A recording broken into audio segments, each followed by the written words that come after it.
If you've ever walked through a grocery store, you've probably noticed something strange without even thinking about it. One aisle is filled with beef, another with chicken, another with pork. Lamb isn't hard to find either, depending on where you live. You might even come across rabbit, venison, or goat. But there are three animals you'll almost never see: cats, dogs, and horses.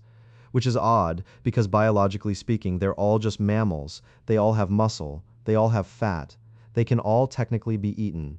So why did humanity decide that cows belong on dinner plates, while dogs sleep on our couches? Why did horses become our trusted companions for thousands of years instead of our next barbecue? And why does the mere idea of eating a cat make most people instantly uncomfortable? The obvious answer is because they're pets, but that's not actually the whole story. In fact, for most of human history, plenty of people didn't keep dogs as pets. Cats weren't pampered internet celebrities. Horses certainly weren't emotional support animals. Long before they became companions, they were tools for survival. So if they weren't always pets, why didn't they become livestock? The answer goes back thousands of years, to a time before cities, before farming, before money, when every decision about an animal came down to one simple question: will this creature help us survive? And surprisingly, cows, dogs, cats, and horses all gave completely different answers. Imagine you're a farmer living 8,000 years ago. You don't have tractors. You don't have supermarkets.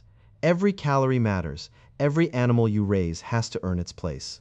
Some animals turn grass, a food humans can't digest, into meat and milk. Others produce eggs almost every day. Sheep give you wool year after year before eventually becoming food. Those animals keep paying you back. Now imagine trying to raise a pack of wolves. Instead of eating grass, they need meat, lots of it. Every meal you feed them first has to come from another animal that you already spent time and resources raising or hunting. You're feeding meat to make meat. It's one of the least efficient food investments you could possibly make. That's why almost every civilization on Earth, even those separated by oceans and thousands of years, independently arrived at the same conclusion. If an animal can live on plants, it's probably worth raising. If it survives by eating other animals, maybe not. Cats and dogs inherited part of that problem. They're carnivores by nature. Dogs have adapted to digest more starch alongside humans over thousands of years. But historically, both species depended heavily on animal-based food. That made them expensive dinner plans. A cow happily spends its day turning grass into hundreds of pounds of usable meat. A dog wants part of your hunt. A cat wants the mouse that was about to eat your grain. One creates food. The others compete for it. Already, you can see why one species became livestock while the other two started finding different jobs. And those jobs would change human history forever. For dogs, everything changed the moment humans realized they were more valuable alive than on a plate. No one knows exactly how it happened. Maybe a few wolves lingered around ancient camps, scavenging scraps that humans threw away. The boldest wolves stayed. The friendliest wolves survived, and over thousands of years, those wolves slowly became something entirely new. Dogs, at first, they weren't pets, they were coworkers. A dog's nose could detect prey long before a human ever saw it. They could track wounded animals through forests, warn entire camps about approaching predators, and guard sleeping families while everyone else rested. Imagine you're a hunter 10,000 years ago. One dog helps you catch a deer. That deer might feed your family for days. Eat the dog instead, and you get one meal. From that perspective, the decision almost makes itself. A living dog kept producing value over and over again. A dead dog produced value exactly once. Economists have a simple way of describing this. Some assets generate income, others are the income. Dogs became one of humanity's earliest investments. The same logic eventually shaped another animal that would transform civilization even more dramatically: the horse. Long before engines, trains, or airplanes, horses were speed itself. A horse could carry a traveler farther in a single day than most people could walk in several. It pulled plows through heavy soil, hauled timber, transported food between villages, and carried soldiers into battle. Entire kingdoms expanded because horses allowed people, goods, and information to move faster than ever before. If a cow fed a village, a horse connected entire civilizations. Its value wasn't measured in pounds of meat. It was measured in years of work. In many societies, owning a healthy horse meant wealth, mobility, and survival. Eating one was often like burning your own wagon to stay warm for a single night. You'd solve today's problem and create a much bigger one tomorrow.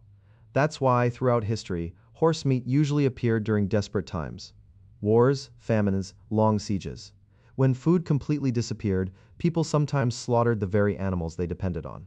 Not because horses suddenly became delicious, but because survival leaves little room for sentiment. Once better food returned, horses almost always went back to their old job. Workers, not dinner. Then there are cats. Unlike dogs and horses, cats never plowed fields. They never carried travelers. They never pulled carts. So why didn't humans simply raise them for meat? Because cats found a job that was arguably even more important. They protected the food humans already had. Thousands of years ago, storing grain created a new problem. Mice, rats. Entire harvests could disappear into tiny teeth before winter even arrived. Then came the wildcat. Unlike humans, it didn't care about grain. It cared about the rodents eating it. Without being trained, without being paid, cats quietly eliminated one of agriculture's biggest enemies. A single skilled barn cat could save enough grain to feed a family through the winter. That's an incredible return for an animal that mostly took care of itself. In a way, cats weren't guarding people. They were guarding civilization itself. And just like dogs and horses, a living cat kept solving problems every single day. A dead cat solved hunger only once. By now, a pattern is beginning to emerge. Humans didn't choose these animals because they tasted bad. They chose them because they were simply too useful to eat, but usefulness alone doesn't explain why.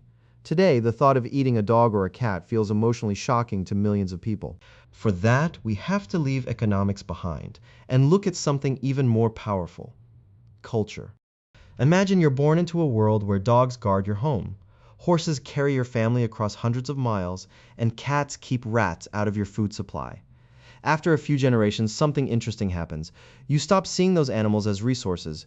You start seeing them as partners. That's exactly how culture works. It doesn't appear overnight. It builds slowly, one generation teaching the next what's normal and what's unthinkable. The strange part is that these rules aren't the same everywhere. Take horses. In countries like France, Belgium, Kazakhstan, Mongolia, and parts of Central Asia, horse meat has been eaten for centuries. In some places, it's considered a traditional food, and people think nothing of it. Meanwhile, suggest the same thing in the United States or the United Kingdom, and many people react with genuine shock. The horse didn't change. People did. The same pattern exists with dogs. Across much of the world, dogs are viewed almost exclusively as companions. They're family members, service animals, hunting partners, and loyal friends. But historically, and in a few regions today, dogs have also been eaten during periods of scarcity or as part of local traditions. That difference often surprises people because it shows something important. There isn't a biological switch inside our brains that says dogs are friends. It's a cultural one. What feels completely natural in one society can feel completely unimaginable in another. Cats, however, are a different story. Unlike horses or dogs, cats have almost never become a significant food source anywhere. Not because their meat is impossible to eat, but because almost nobody had a reason to raise them for that purpose. They're small. They don't provide much meat, they're independent hunters rather than herd animals, and by protecting stored food from rodents, they often contributed more to a family's survival alive than they ever could on a dinner plate. So while dogs and horses occupied different roles in different cultures, cats almost always stayed exactly what they were: pest controllers. Eventually, these practical decisions became emotional ones. Children grew up playing with puppies. Families relied on horses to survive. Cats curled up beside warm fireplaces after spending the night chasing mice in the barn. Generation after generation, these animals moved closer to the home. And the closer they moved, the harder it became to imagine them as food. Psychologists sometimes call this the meat paradox. Most people enjoy eating meat, but they also care deeply about animals. To resolve that contradiction, our brains quietly separate animals into different categories. Some become food, some become friends. Once that mental line is drawn, it feels incredibly difficult to erase. It's why many people happily eat bacon, while struggling to imagine eating a golden retriever. Biologically, they're both mammals. Emotionally, they couldn't be further apart. But culture isn't the only force shaping our dinner plates, because even if you ignored tradition completely, there are still practical reasons why cows, sheep, pigs, and chickens became the world's favorite livestock, and why cats, dogs, and horses almost never could compete. If you wanted to build the perfect farm animal, what would it look like? It would grow quickly. It would eat cheap food. It would live peacefully alongside dozens, maybe hundreds of others. And when the time came, it would provide a large amount of meat for the resources invested. As it turns out, that's almost the exact description of a cow, or a sheep, or a pig, or a chicken. Over thousands of years, Humans didn't just find these animals. We reshaped them. Selective breeding turned wild creatures into livestock designed for life on farms. Cows produced more milk. Chickens laid more eggs. Sheep grew thicker wool. Pigs put on weight faster than their wild ancestors ever could. Generation after generation, these animals became more efficient, more predictable, more valuable. Now compare that with a cat. Cats don't form large herds. They don't like being told what to do. They mature relatively slowly compared to animals like chickens or rabbits, and even a fully grown cat provides only a small amount of meat. Trying to raise thousands of them like chickens would be a logistical nightmare. Dogs present another challenge. Although they're far more social than cats, they still require much more care than traditional livestock. Historically, feeding large numbers of dogs meant feeding them food that humans or other farm animals could have eaten instead. From a farmer's perspective, that's an expensive trade. Then there are horses. Unlike cats or dogs, horses are enormous. Surely that means they'd make excellent livestock. Not quite. Large animals consume enormous amounts of food before reaching adulthood. A horse needs years of care, grazing land, water, and protection before it's fully grown. And after all that investment, you still have to ask one question. Would you rather eat the horse or let it spend the next decade pulling plows, carrying supplies, transporting your family, and helping produce even more food? For most of history, the answer was obvious. A working horse could help feed countless people over its lifetime.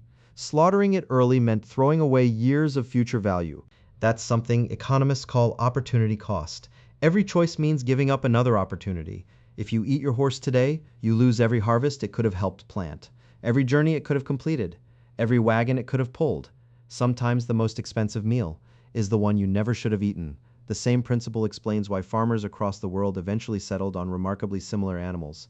Cows convert grass into meat and milk. Sheep provide both food and wool. Goats survive where other livestock struggle. Chickens produce eggs almost daily before eventually becoming meat. Pigs grow quickly and can eat a wide variety of foods. Each one filled a different role. Together, they created an incredibly efficient food system. Cats, dogs, and horses never fit into that system in the same way. Not because they were impossible to eat, not because they were magical, but because, over thousands of years, humans discovered they created far more value outside the kitchen than inside it. By now, the answer seems almost obvious. Economics explains a lot. History explains even more. But there's one final piece that transformed these practical decisions into deeply emotional ones. Once an animal earns a place in your home, it rarely loses it. By this point, it probably sounds like the mystery has been solved. Cats protected grain, dogs helped us hunt, horses built civilizations, case closed. But if that were the whole story, then people today would look at these animals the same way they look at tractors or security cameras, useful, replaceable. Instead, millions of people celebrate their birthdays, hang their photos on the wall, and mourn them like family members. Some people even spend thousands of dollars on surgeries to save a beloved dog or cat. No one does that because the animal can catch a mouse. Something much deeper happened. Over thousands of years, these working relationships slowly became emotional ones. Scientists believe one reason dogs became so deeply connected to humans is that they evolved alongside us. Research has shown that when a dog and its owner make eye contact, both experience a rise in oxytocin, often called the bonding hormone. It's the same hormone that plays a major role in strengthening connections between parents and children. In other words, your brain doesn't just recognize your dog, it reacts to your dog. That emotional bond is surprisingly powerful. Cats followed a different path. Unlike dogs, cats were never fully controlled by humans. They approached our settlements because we accidentally created the perfect hunting grounds, villages full of mice and rats. Humans benefited, cats benefited. Neither side had to force the relationship. Over time, those quiet hunting partners became household companions. Today, it's easy to forget that your cat's ancestors weren't bred to love people. They simply discovered that living near humans was a very good deal. Horses tell yet another story. For thousands of years, they carried explorers into unknown lands. They helped farmers harvest crops. They carried messages that changed the course of wars. In countless historical accounts, soldiers didn't just name their horses, they trusted them with their lives. That kind of partnership creates something difficult to measure. Respect. Once an animal becomes a trusted companion, eating it begins to feel less like consuming livestock and more like betraying a relationship. And that's the fascinating part.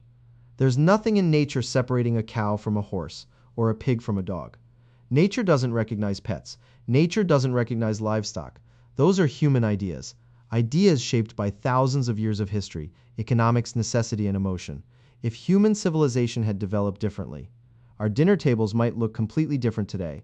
Maybe pigs would be sleeping on our couches. Maybe dogs would be treated like cattle. Maybe horses would never have carried a single rider. History could have gone in many directions, but once humanity chose the roles these animals would play, those choices echoed across generations until they felt as permanent as the animals themselves. And that's why today asking someone to eat a dog, a cat, or a horse isn't just asking them to try a different kind of meat for many people. It feels like asking them to break a rule they never realized they had learned.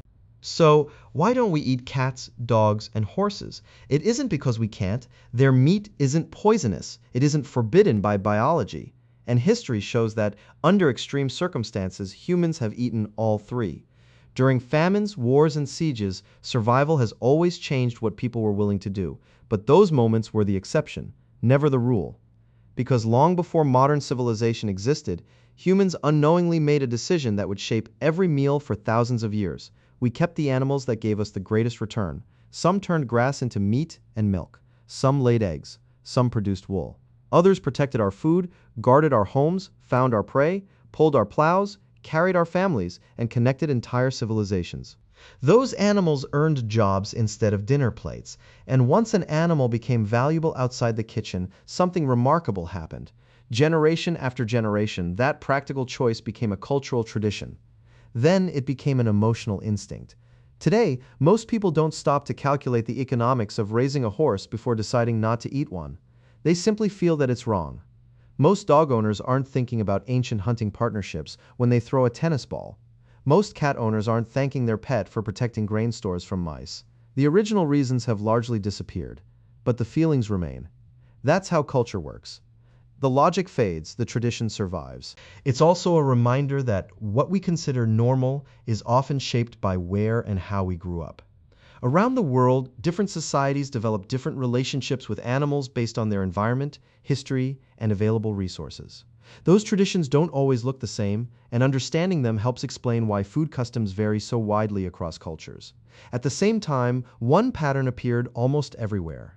Animals that were efficient to raise became livestock. Animals that proved more valuable alive usually didn't. Not because they were impossible to eat, but because eating them rarely made sense. In the end, the question was never really about cats or dogs or horses. It was about the choices our ancestors made when every animal had to justify the food it consumed. Those choices determined which species filled our farms, which ones entered our homes, and which ones became our closest companions. So the next time you walk through a supermarket, take a look at the meat aisle. Every steak, every chicken breast, every pork chop, they're not there by accident. They're the result of thousands of years of trial and error, of economic survival and culture quietly working together. Our ancestors weren't just deciding what tasted good, they were deciding which animals could help build a civilization. And once those decisions were made, they shaped our dinner tables forever.